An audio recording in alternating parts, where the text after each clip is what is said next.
বিসমিল্লাহির রহমানির রহিম।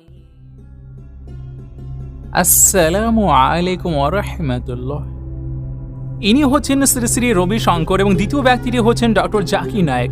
আপনি এই দুই ব্যক্তিকে হয়তো জানেন, দুজনকে না হলেও যদি আপনি মুসলিম হয়ে থাকেন তাহলে আপনি অবশ্যই ডক্টর জাকির নায়েককে তো জানবেনই, আর যদি আপনি অমুসলিম কিংবা হিন্দু হয়ে থাকেন তাহলে অবশ্যই আপনি শ্রী শ্রী রবি শঙ্করকেও জানবেন। আজ থেকে কয়েক বছর আগে যখন এই দুই ভিন্ন মাযহাবের স্কলাররা একে অপরের সম্মুখীন হন তখন অনেক বড় একটা বিতর্ক অনুষ্ঠানের আয়োজন করা হয়, যেটা কিনা 3 ঘন্টারও বেশি সময় ধরে চলেছিল। সেই সময় যা কিছু হয় এবং সেই ডিবেটের পরে এই দুজন একে অপরের সম্পর্কে কি বলেছিলেন সেই সম্পর্কে তো আমরা আপনাদেরকে আজকের এই ভিডিওতে জানাবোই, কিন্তু বিশেষভাবে আমরা এটি জানবো যে শ্রী শ্রী রবি শঙ্কর ডক্টর জাকির নায়েকের সাথে সাক্ষাৎ হওয়ার পরে তার দর্শকদের সামনে কি বলেছিল। নাউজুবিল্লাহ, তার কথাবার্তা এতটাই খারাপ এবং কষ্টদায়ক ছিল যে আপনার শুনেও মাথা গরম হয়ে যাবে।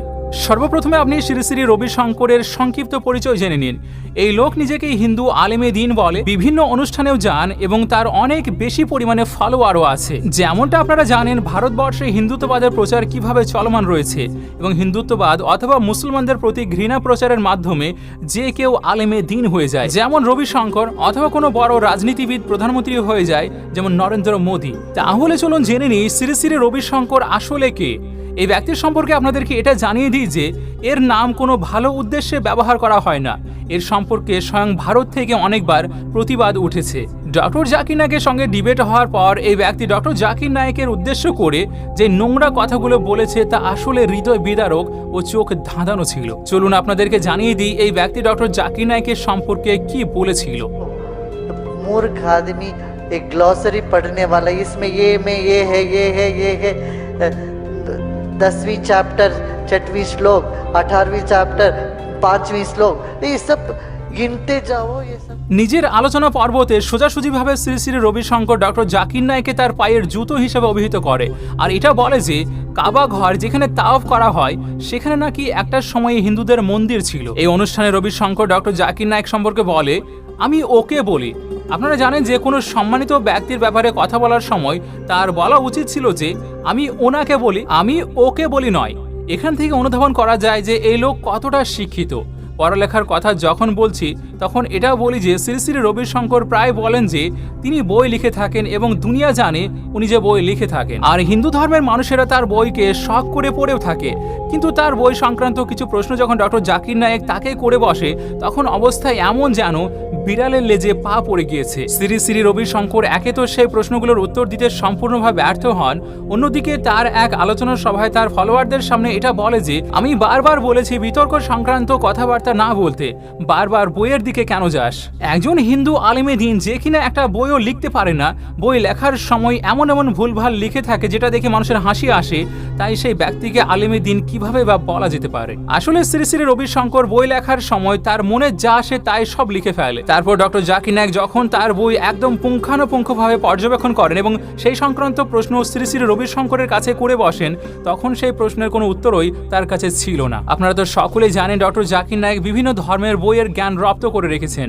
কোরআনে পাক কিংবা বাইবেল কিংবা অন্য কোনো বই তিনি আয়াতের নম্বর পর্যন্ত মনে রাখতে পারেন আর সেই অনুযায়ী কথা বলেন। কিন্তু শ্রী শ্রী রবি শঙ্কর ডক্টর জাকির নায়েকের প্রতি এতটাই হিংসুটে হয়ে গিয়েছিলেন অথবা এতটাই বিরক্ত হয়ে গিয়েছিলেন যে সে ডক্টর জাকির নায়েকের এই বৈশিষ্ট্যের উপরে প্রশ্ন তুলে বসে। রবি শঙ্কর বলে ডক্টর জাকির নায়েক আয়াতের নাম্বার পর্যন্ত কিভাবে মনে রাখেন, সেটা কোরআনে পাক হোক কিংবা বাইবেল হোক কিংবা অন্য কোনো ধর্মের বই, তিনি সেটাকে এত ভালোভাবে মুখস্থ কিভাবে করে নেন, ওনার স্মৃতিশক্তি এত ভালো কিভাবে। এই সম্পর্কে রবি শঙ্কর বলে এটা আবার কি এমন বড় ব্যাপার, রাটটা লাগিয়ে তো যে কেউ বলে ফেলতে পারে। আপনি কোরআন পাকের আয়াতগুলো রাটটা লাগান, বাইবেলের রাটটা লাগান, এত নম্বর সূরার এত নম্বর আয়াত, এসব বলে রবি শঙ্কর ডক্টর জাকির নায়েককে ব্যঙ্গ করা শুরু করে। আপনারা শ্রী শ্রী রবি শঙ্করের মানসিক অবস্থা দেখুন এবং তার কথাবার্তাও শুনুন। এই ব্যক্তিটি বলেন আমি ডক্টর জাকির নায়েককে বললাম আপনি মুসলমানদের অনেক বড় একজন আলিম, আপনি আমার বইটা পড়ুন, আমার বই থেকে যেটা ভালো লাগে সেটা নিয়ে নিন, হিন্দু ধর্ম থেকে যেটা ভালো লাগলো সেটা নিয়ে নিন, খ্রিস্ট ধর্ম থেকে যেটা ভালো লাগছে সেটা নিয়ে নিন, ইসলাম ধর্ম থেকে যেটা ভালো লাগে সেটা নিয়ে নিন আর তারপর নিজের ধর্ম বানিয়ে নিন। তো এমন ধরনের চিন্তাভাবনা পোষণ করা একজন ব্যক্তি ডক্টর জাকির নায়েকের মতো একজন বড় আলেমের ব্যাপারে কথা বলে, এমনকি একটা সময়ে এসে অনেক জঘন্য শব্দ ব্যবহার করে বসে। এমনকি এই ব্যক্তি এটাও বলে যে আমাকে ইচ্ছে করেই এমন বিষয়ে উস্কানি দেওয়া হয়েছে যেন আমাদের মধ্যে ঝগড়া হয়ে যায়। আর আমিও সেই সময় এটা বলে দিই যে তুমি তো অনেক বড় আলেম, তুমি সব জানো, আমরা তো কিছুই জানি না। এই কথাই একেবারে সম্পূর্ণভাবে মিথ্যা। আর এই কথা শ্রী শ্রী রবিশঙ্কর খুবই অসভ্যভাবে বলে। রবিশঙ্কর ডক্টর জাকির নায়েকের সম্পর্কে আরও একটা অভিযোগ আনে। তিনি বলেন ডক্টর জাকির নায়েক তাদের মধ্যকার কথাবার্তা বিভিন্ন অডিও ক্লিপ কেটে কেটে যে অংশগুলোতে সে ভালো কথা বলেছে সেগুলো নিয়ে আর যেগুলোতে আমি বলেছি সেগুলো বাদ দিয়ে তার চ্যানেলে আপলোড করেছে।